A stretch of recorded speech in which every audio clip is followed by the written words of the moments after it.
So I have to change the memory card of one of the trail cams, which is at the end of the property. And I'm gonna walk over there. And while I'm doing that, I'm gonna explain why and how we decided to buy this property in the middle of nowhere. So it's a lot of woods over here. We do have some clearing where we put the little cabin, but in rest, just woods everywhere.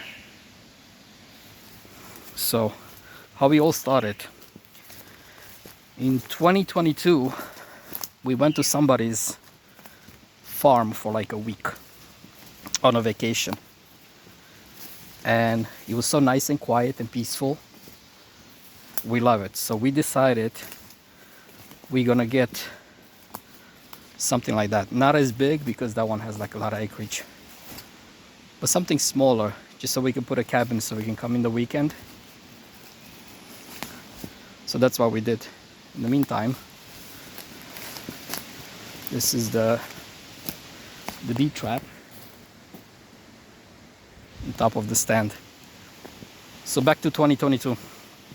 We came from vacation and we started looking at properties on Zillow, on the other websites that you can find properties. We went to see a couple of them. Some of them we got outbid. Like we put an offer and somebody came and put a higher offer. I remember one of them because I looked after to see how much he sell for. The guy put like $500 more than we did. I'm like, you kidding me? So anyway, so we find this property. Keep looking on Zillow. It took probably like 3 months until we find it. We came and see it. We liked it. That day we saw 2 properties, this one and another one. The other one was so remote that you need like a 4x4 in order to get to it. So we were like, in the winter there's no way you can get there. So we decided on this one. So we put the offer and then they accepted the next day. So we start doing the paperwork. But when you buy land, it's a little different than the house. Probably people who did that know. Usually it's very hard to get a loan, and if you do, it's probably half of what you pay because the bank doesn't know exactly how much the land worth. It's not the same as a house that if you don't pay, they can foreclose you. So back to start doing the paperwork. We decided to work with the same agent that showed us the property. I don't know if it's ideal or no, but it worked out for us very well. They did everything. They found a lawyer. They investigate the title to make sure there is no lien on it. Back taxes. The other thing is, if you have the mineral rights, because you can just buy the land, but then everything under could be somebody else's. So we make sure that we have the mineral rights and everything, because over here, even though it's not, they're not gonna do it because it's illegal or whatever. There's a lot of natural gas under this property, around this area to begin with. So, but anyway, back to buying the property. We went with, after probably took, I would say, until they check and everything with the lawyers, another month. So from the summer until December, everything was done. And then we started from there. When we bought the property, it was nothing around it. It's still nothing around it, but it was just woods even here. And we had to start from the beginning. We start with the driveway, because there was no driveway.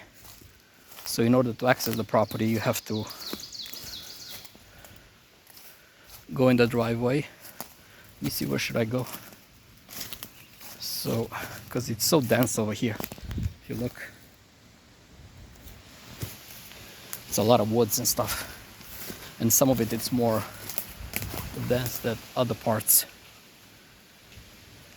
So let me see where I am. All right, I know where I am. Okay. So, like I said, we did the driveway. The good thing about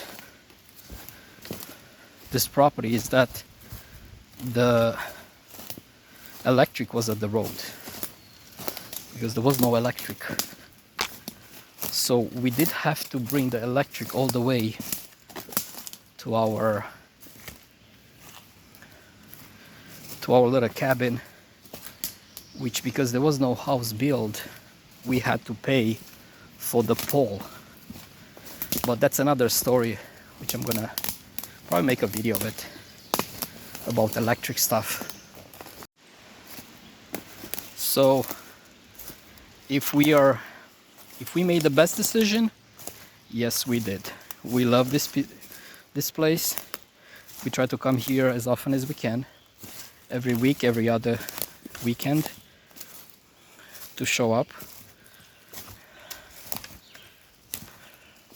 It's a lot of at the beginning of the property is like oak and maple, but at the end it's like a lot of let me see, a lot of pine and other type of trees.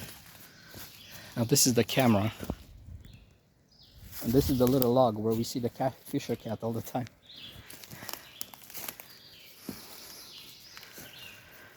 So after we did all the paperwork and we started the driveway and everything, we decided to, because we don't live here, instead of raising animals, we said, you know what, if you come every week or every other week, bees will be a great idea.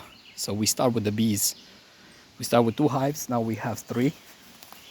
We get some honey as much as we can, but we leave them a lot because the weather over here, it's pretty bad in the winter. Like, it snows a lot.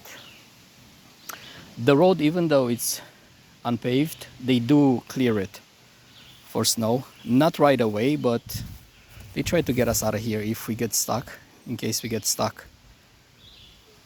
It's the closest, probably like 20 minutes away, where you can go in to Lowe's, to Home Depot, Walmart, a couple other stores.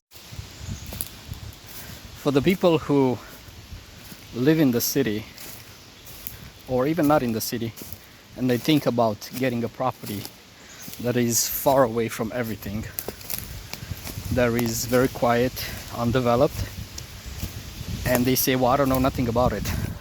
Well, we didn't know nothing about it either. I mean, I did grow up on a farm, my grandparents' farm in Eastern Europe, but for 20 years I had nothing to do with farming. When I came here in US, with anything remote, I work in close to a very big city,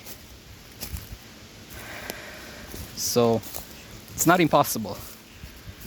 We made a lot of mistakes. We're learning. We're still making mistakes. Hopefully not as many as we did before. Starting with the process of buying the property, then the little cabin, because we just bought the shell, nothing around it, so we made a lot of mistakes of finishing up somehow. It's livable. We don't have water except some rain barrel,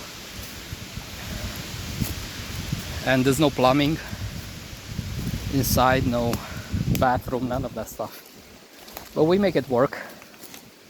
In the future, if we decide to come here and live full time, that will develop the land more and more. So it's a learning process, but a very fun one, I gotta say. We're learning a lot. It's a lot of work. I mean, just to cutting the grass, it takes me almost a day, because the clearing, it's probably like, I would say, a little bit more than half an acre. So in the woods you don't have to cut the grass, but around the cabin you have to, because it grows very fast. The bees are doing very well in this region.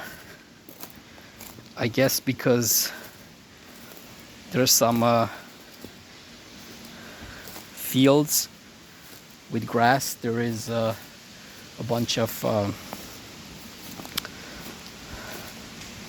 cornfields. What kind of animals are around here? Well, the specific North American. Deer, bear.